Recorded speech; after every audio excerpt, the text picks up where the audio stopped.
It's the things that allow your family to most accurately reflect kind of your family core values.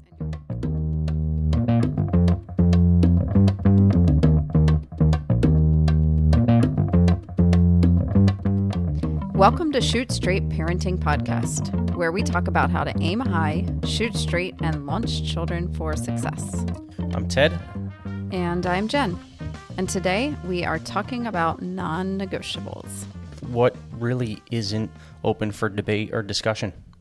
It's probably good to establish what we mean by non-negotiables, because it could sound like we're talking about a rule. This is something that's not open for debate or discussion. This is a rule. Definitely have those. We have house rules. In this case, I think of the non-negotiables as almost like an extension of our family's core values. These are things that are so important to us as parents, and we believe that they're so important to the development of our children that we are going to commit to doing daily or weekly for 18 or 20 years or however long our kids in our house. There are a lot of things that I think we are flexible on. The kids might not agree, but there are also things that we're not flexible on. So non-negotiables, it can sound pejorative. Oh, this is a rule and you have to follow it. But it's for our family, a family unit. These are a couple of things that we have chosen that are going to define the way that we do family. And in doing that, it also, because it is our standard, it has really kind of created this comfort, I think, in our kids, that's something that's just a stable thing in their lives. Yeah, it's really our culture. And, we're going to talk about different aspects of these non-negotiables were part of our upbringing as well. Yeah.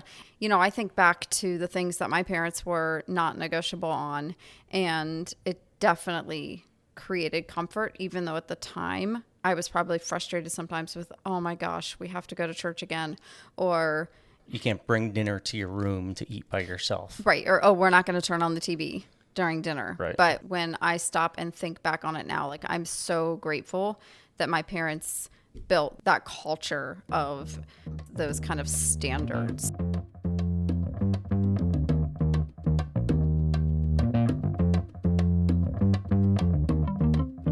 So let's jump into our actual non-negotiables. Okay. The first one that I think we should talk about, you mentioned it earlier, is family dinner. Yeah. Family dinner is kind of our core non-negotiable. We have family dinner together every single night. I mean, when they were little, it was every single night. Obviously, some of the kids are a little bit older now, but... Yeah, right. We don't have dinner some nights, and it's not non-negotiable in that we must do it every single night. But when we do have family dinner and kids are at the house, we expect them to eat with us. Yeah. And not take their dinner downstairs or outside. If they're upset about something, we talk through those things during family dinner, and that's one of the benefits of it. Gosh, I cannot remember where I heard this, but it struck me years ago. I heard someone say, show me what your childhood dinner table looked like, and I'll show you what your adult life is going to look like. I'm totally paraphrasing. I can't remember specifically. I've never heard that. But it was like a psychiatrist who was saying, that the family dinner table and that dynamic is so important. And I just always remember that. And so, when they were little, we probably had family dinner 6 to 7 nights a week, always 5. Obviously, we talked another episode about how sometimes we'd feed the kids and then you and I would sit and have dinner together as a little pseudo date. But even then, we weren't just sitting them in front of the TV. We were sitting with them. Well, that was also because they really wanted chicken nuggets and we really wanted a steak. So yeah, we had to do it. There are so many benefits to this specific non-negotiable, right? The specific almost ritual, but it's just a part of who we are. For us, there's a lot of reasons why we have this. We talked about just the fact that it creates comfort because you're doing the same thing every single day, and the kids know that it's going to be a space for them to be heard. I've heard people say children should be seen and not heard at the table. I just do not agree with that. Obviously, interrupting is different than just allowing kids to talk all the time over each other. But it's really a great opportunity just for the kids to have conversations with the adults and share things that are going on. You made it sound like we are the rulers of not interrupting. The kids are the rulers of that. And they get really upset at each other when they interrupt each other. And true. They also raise their hands to speak. We do have a couple that still raise their hands, which is kind of funny because our youngest is almost 15. But yeah, so there are times now because we have kids who have jobs, and obviously a lot of our kids are out of the house and maybe they're at practice or whatever. And so we might only have 2 or 3 kids at dinner. But even then, we usually will do some kind of Your rituals. Yeah. Like, so for us, it's high, low, buffalo.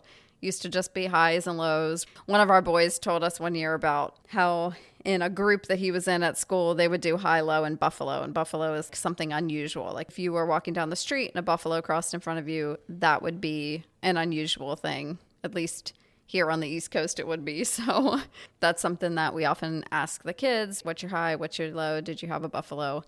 Yeah. And it's a great way to get kids to talk. I think especially with teenagers who can be reticent to open up. You say, how was your day? They are going to say, fine. If you say, did you have a good day? They're going to say yes. But if you say, what was your high? Or what was your best part of the day? Or what was your worst part of the day? If you've got the pessimist, they're going to start talking. And sometimes this is true. We have kids who will tell us, I didn't have any highs. I had 4 lows, and they list out all their lows. But it gets them talking, and it opens up, and it starts the conversation. Open-ended questions, probing for additional information, because you will get simple one-word answers otherwise. Yeah. So the benefits for us of having family dinner as a non-negotiable, it's building that expectation that this is something that we do. It saves a lot of money.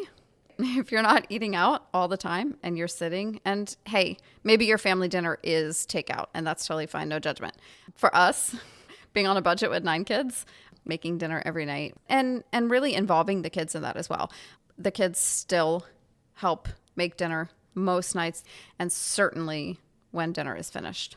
Yeah. A lot of our kids don't even like eating out often because they can't get seconds or thirds. That's true. Yeah. A couple small things just for us to make family dinner more successful and make sure that everyone is involved and that there's a level of respect in it. Yeah. No phones at the table. And earlier you mentioned turning the TV on. That's kind of the modern day version of turning a TV on at the table, in my opinion. But absolutely no phones, because then obviously that's where the attention will be. So that's one of them. A couple others that are more so mine, I think, rather than yours, but no hats at the table, never. Yeah, that's ever. breakfast, lunch, and dinner, right? No hats at the table, no phones at the table are breakfast, lunch, and dinner. And never, ever, ever are boys allowed to wear tank tops at the That is table. true. And, this is, I get that from my father probably. I've never worn tank tops. No problem whatsoever with people who do. I personally just don't like them, and since I pay the mortgage on the house, I can make that rule. And we always called them wife beaters when boys wore them anyway, and I feel like that's just not appropriate at the table at all. So yeah, right. No wife beaters at the table.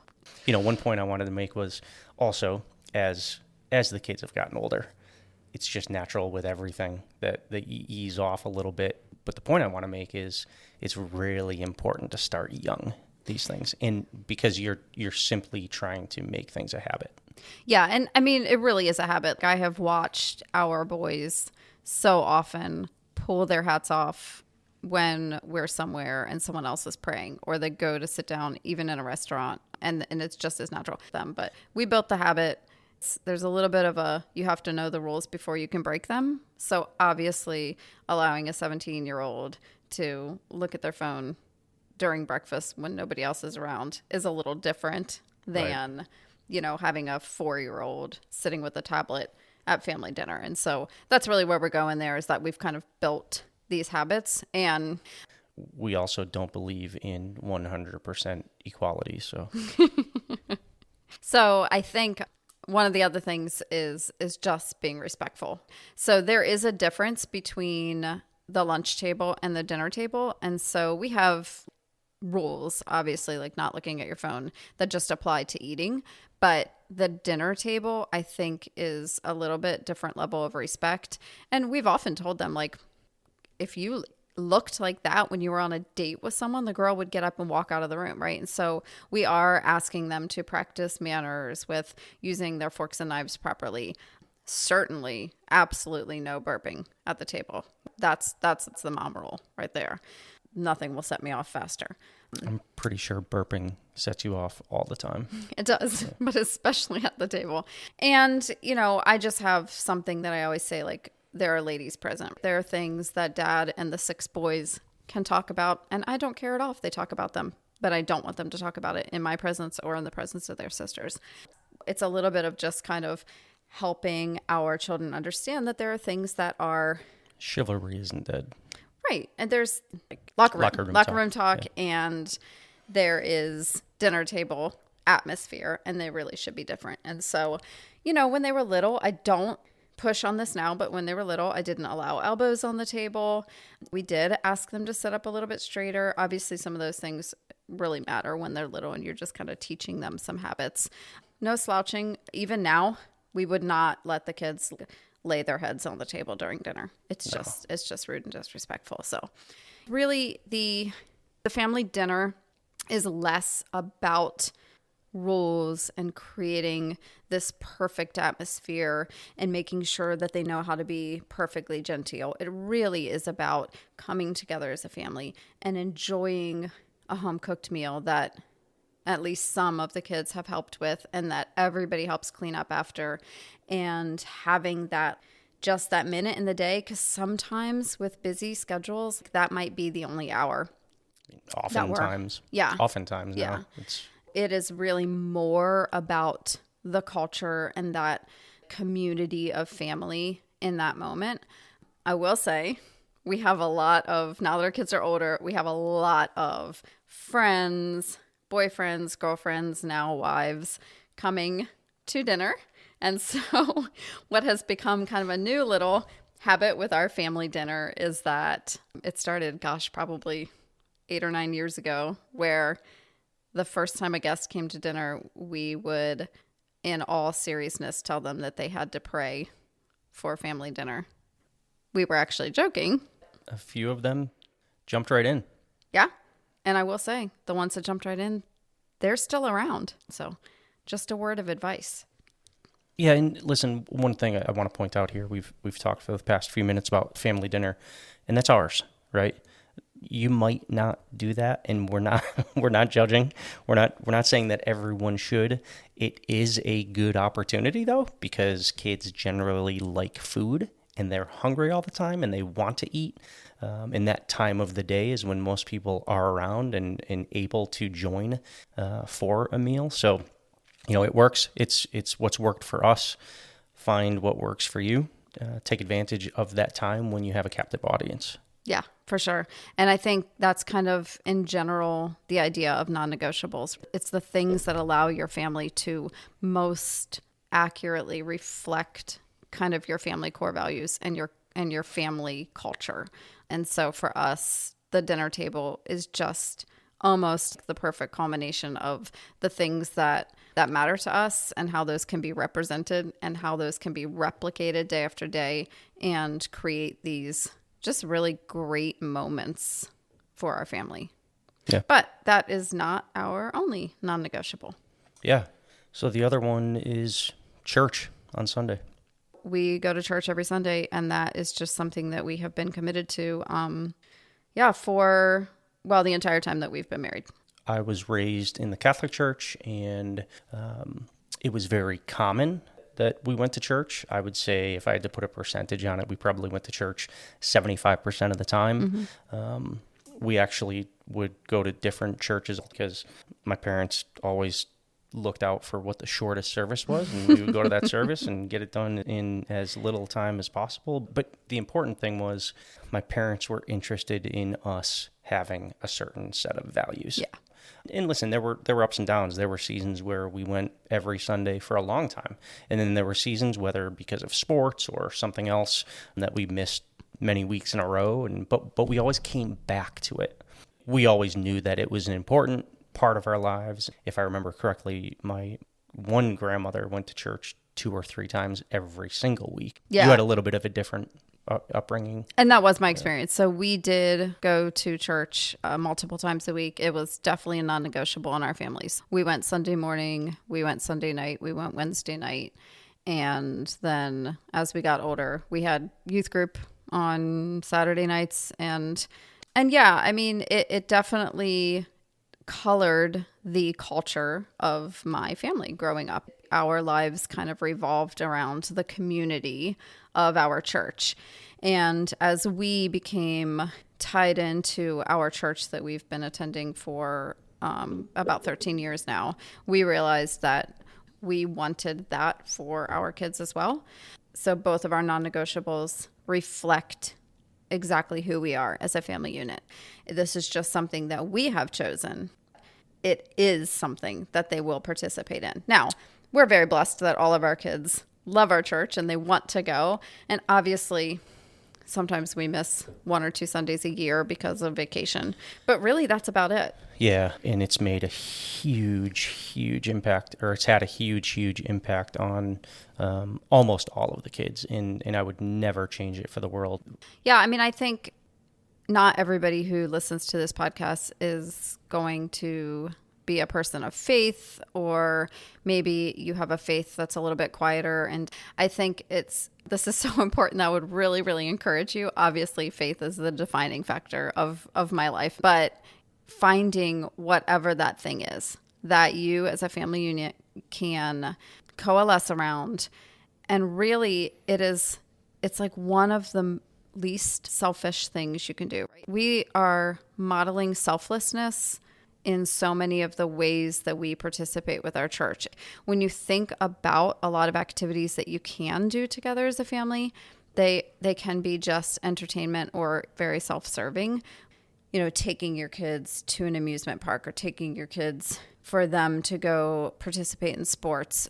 And none of those things are bad at all, but doing something where you're serving others. So Ted and I also lead a serve group at our church where once a month we do serve projects, and we require our younger children, and now our older children often participate with us in that. And it's such a great opportunity to model getting out of themselves, getting away from the culture, which is 100% I need to be entertained all day, every day by something, oftentimes a device, and just being able to stop and go spend an hour on Sunday to listen to a service, which is almost always focused on some aspect of personal development that's beyond just how does this make me feel, and then also to be participating in other events through the church that are, again, focused on getting outside of yourself. It's just so important.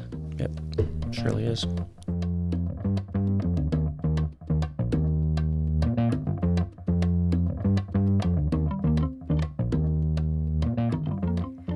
So we've shared our 2 non-negotiables. We have a few others that are small. They're not quite as important, so we're not really including them today. But we've talked about what the actual non-negotiables are and kind of what the benefits are for each of those specifically. Like, here's some benefits about having family dinner, and here's some benefits for going to church. Yeah. But I like to kind of dig in a little bit more to this idea of comfort and why we think that having non-negotiables in general, whatever those look like for your family, are so important. Okay. And I don't mean comfort like, oh, we're just giving them things that make them happy. I'm talking about like true deep peace and comfort of being in a family unit that is strong and is stable. And you know, we can't control all of the factors in our children's lives. There are going to be things that bring tumult into their lives, and sometimes really into ours. And so when there is this one non-negotiable, this one stabilizing thing that they can come back to, it is going to bring them comfort. I cannot help but think back to when I finally got the courage to step out of a very, very bad, not just bad, a dangerous marriage, right? It was not a good situation at all. And I had 6 children. They were aged 1 to 9. And when I look back on it, those couple of years before I met you, those could have been such bad years. And in some ways they were, right? Like there was just a lot of commotion and there was a lot of tumult, but so much of it was under the surface or behind the scenes. And what I was able to do was still take the kids to church every Sunday and still sit and make family dinner every single night. Now, sometimes those dinners were probably really, really thrown together and not well made, right? Yeah, but they didn't know that. Exactly. And so, I can remember just being able to sit with the kids at the end of the day. They went from being homeschooled to having to go to public school. They went from being at mom's house with mom all the time to, at that time, they were going back and forth between mom and who they knew as dad at the time. They were going to my mom's house when I had to go to work. So much changed for them so quickly. And yet they were really stable in those years and obviously came through it and are beautiful, healthy kids. And I believe that some of that, there were so many other factors, and God's grace is a huge one, but some of that was because the things that really mattered, that reflected who we were as a family, those non-negotiables did not change. Yeah, they still talk about that. And, I think back to what the most comfortable aspects of my upbringing were. Mm-hmm. And I always go back to family dinner, and where we were younger, we would oftentimes be out and gone, riding our bikes, doing something all day long. Even after school, there was some of that. But I always knew that if I returned home at dinner time, my mother would have dinner ready and my father would come home for dinner because he worked 2 jobs, and right after his school day was over, he went to do his other work, but he always came home for dinner and oftentimes would go back to work after dinner.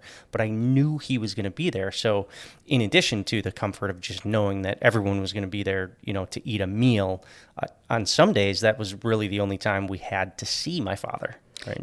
It's funny because I remember having a conversation with my mom a few years ago and finding out or realizing that my dad did the same thing. And I hadn't even realized it as a child, that he was actually working an evening job for years while he was building his business. I might even be getting it wrong, but regardless, I just remember him being there every night for dinner and then playing a game of basketball with us after, if it was nice out. And then I guess he got in his station wagon and drove to Montgomery Ward and was selling furniture in the evening, but we didn't realize that because we got what we needed. Right. So we've talked about what our non-negotiables are and why we think they're important, but I would just really encourage you, if you've never done this, take a minute and sit down and talk it out together with your spouse, or just think about it yourself if you're a single parent. What are the things in your life that you're already doing with your children that really reflect your family's culture, your core values, and who you are as a family unit? And have you prioritized those that they are truly non-negotiable? Have you made sure that your kids know how important these are? Yeah, I mean, not to take this too far, but, when I think about our non-negotiables, I think about our legacy. And, because as we talked a little bit about, these are in large part based on what our upbringing was. Mm-hmm. And so when I think about my parents' legacy, it's kind of us. My legacy is our children. Yeah. And if you don't have one, if you can't really think of anything, I think that's maybe something to consider. What is something that reflects who you are? If you didn't have a great childhood and your parents didn't have something regularly that brought you comfort and that was a part of the daily or the weekly or the monthly cadence in your family, and you can't think of something, maybe take some ideas from us, but think through, what would that have looked like? What would comfort have looked like to you as a child? And maybe you can find a way to incorporate that into your family now. It's never too late to start new things. We have things that we have only started in the last few years that have already had a great impact on our kids.